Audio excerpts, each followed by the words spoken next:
watching out for you. A Fox 5 I-Team investigation. Documents obtained by the I-Team show the city's airport concessions director, who helped evaluate the airport concession bids, had ties in his past to 3 of the winning bidders. One good government group calls that a possible conflict of interest. And senior I-Team reporter Dale Russell has also obtained an email in which the same director wrote that the bid process contained political wrangling. And Dale is here now with his investigation. Dale? Russ, Mayor Kasim Reed has told me that there were no politics involved in this bid process.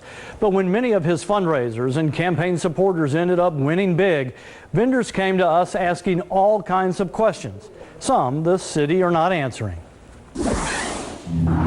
Am I sorry that we didn't make the cut? Yes. There's some other words I'd use. Heck yes. The day the Atlanta City Council approved the airport food contracts, Dwayne Hurd, with Master Concessionaire in Atlanta, presented himself as a losing bidder. Still, he praised the city for its effort. At the end of the day, saddened that we didn't make the cut, but came to tell you folks at City Council that you should all be very proud of what took place, because it was a job well done. But the I-Team has obtained records that show Dwayne Hurd's company actually was on 4 different winning bids. Mr. Hurd never returned our phone calls. Vendors on the losing end of the massive billion-dollar food contract told me they thought Mr. Hurd's appearance at the council was another example of what they call a secretive and politically driven process. Let me talk to you a couple of seconds before you get in. The I-Team has already reported how Mayor Reed's own campaign co-chairman and 3 other politically connected fundraisers and contributors were big winners, picking up more than 30 separate businesses at the airport between them.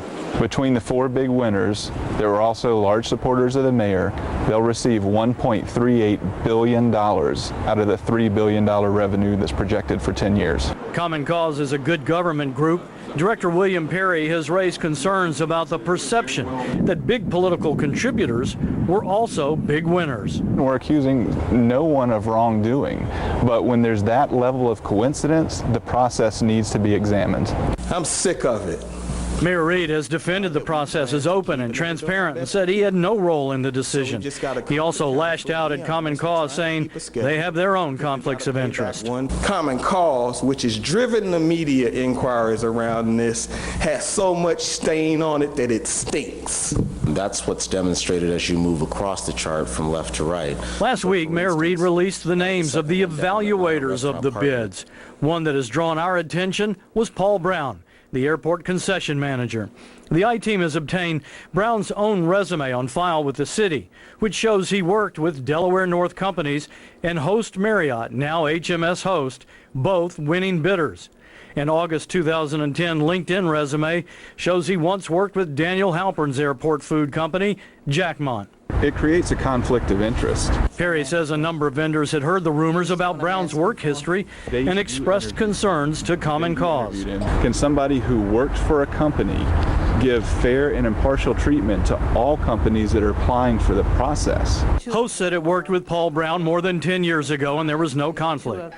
Daniel Halpern said he worked with Brown 10 years ago and it wasn't airport related. Brown was one of 15 different evaluators on 3 different packages. But there's more. After the city decided to rebid all the contracts, an airport manager from Las Vegas wrote to Paul Brown in an email asking, "How is the re-RFP process going?" Brown responded, "It has led to more political wrangling, of course, and also to the entry of new city players that were previously on the sidelines." Do you have any idea what he could mean by political wrangling when we've been told there was no politics in this process? Well, if there's no politics in the process, it seems like there wouldn't be political wrangling. So I think that type of information is exactly what needs to be examined. Now, we tried to contact Paul Brown to see what he meant by political wrangling in that email that he wrote. He did not return our call. We also asked the city if we could talk with Mr. Brown and let him explain what he meant. The city declined our request. Russ, Amanda? Certainly sounds like a legitimate question.